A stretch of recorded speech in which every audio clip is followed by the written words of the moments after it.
Sit down, everybody, yeah. Have a seat. Thank you for this warm welcome. Please be seated. Please enjoy your salad. Of course, while we continue with our program, people call me Sal Pal, so that's what we're going to do tonight, okay? We do it that way? Welcome to the Seabee Memorial Scholarship Association's Building America's Future Gala. Please join me in thanking the Naval District, Washington, for the color guard and musical support provided this evening. Big round of applause. They did a great job. They did a great job. It's my pleasure to be with you tonight to celebrate the Seabee legacy. And let me start the evening by telling you a little immigrant story, if I could. An immigrant story that also happens to be a Seabee story and a true American success story. In 1935, a man named Lorenzo Pitaro was one of thousands of immigrants to leave southern Italy and come to America. Lorenzo Pitaro settled in New York and got a job in the old General Motors plant that hugged the Hudson River in Tarrytown, New York. Didn't take long for Lorenzo to rise to plant manager, and he and his wife had 5 beautiful children. And in 1965, his pride and joy, his middle son, Anthony, got a draft notice in the mail while he was a senior in high school. He told me, "I knew I was going to Vietnam, so I enlisted." Anthony was like his father, industrious, capable, outgoing. So Anthony Pitaro enlisted, where else? In the Navy. And he joined the Seabees, of course. And he was sent to Vietnam with the 3rd Marines.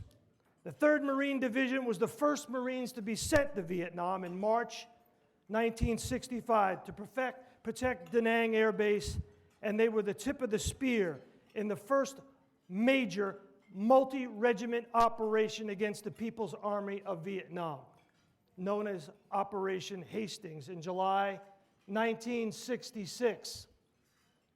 The Seabees were there every step of the way. Anthony Pitaro, a 3rd-class equipment operator in the Seabees, served honorably and was discharged in 1967. 50 years later, his only son, Jimmy Pitaro, was named the 8th president of this little operation we call ESPM. How about that? So now I'm working for the son of a Seabee.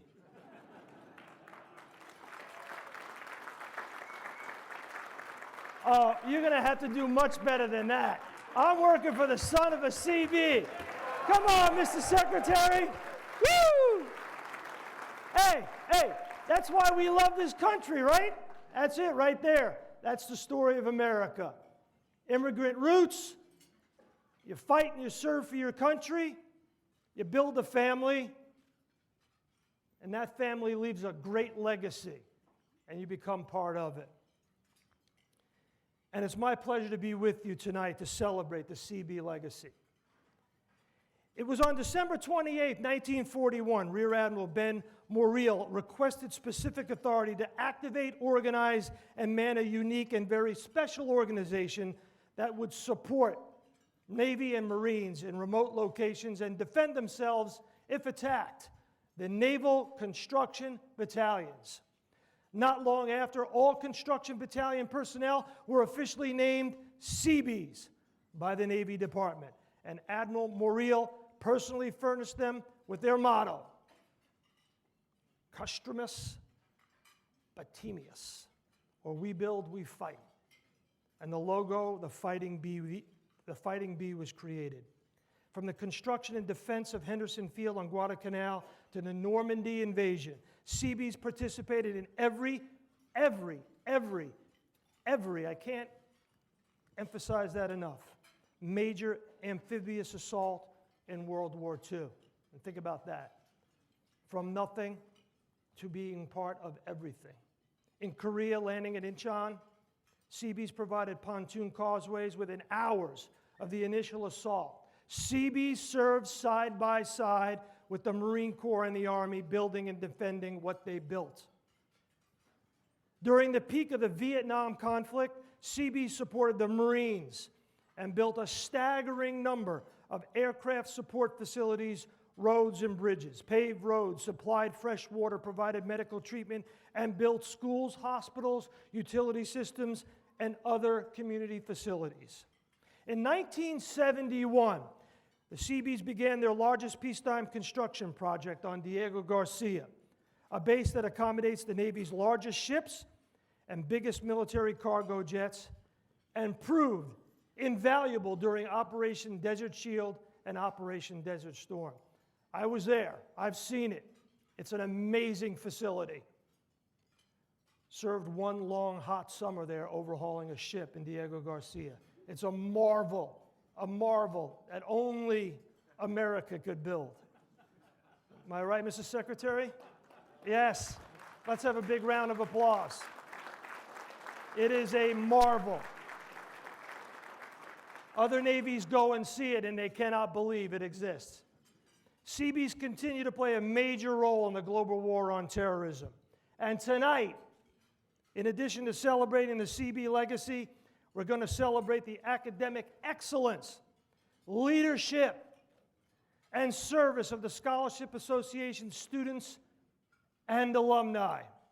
For more than 45 years, the Seabee Memorial Scholarship Association has awarded scholarships to the children and grandchildren of Navy Seabees and Civilian Engineer Corps officers. Anthony Pitaro sends his warmest regards and love from home right now. He is watching his grandchildren. We'll be introducing our students to you because we want you to know how our investment in SMSA is impacting our students and communities around the world. Now, please turn your attention to the video screens to learn more about SMSA.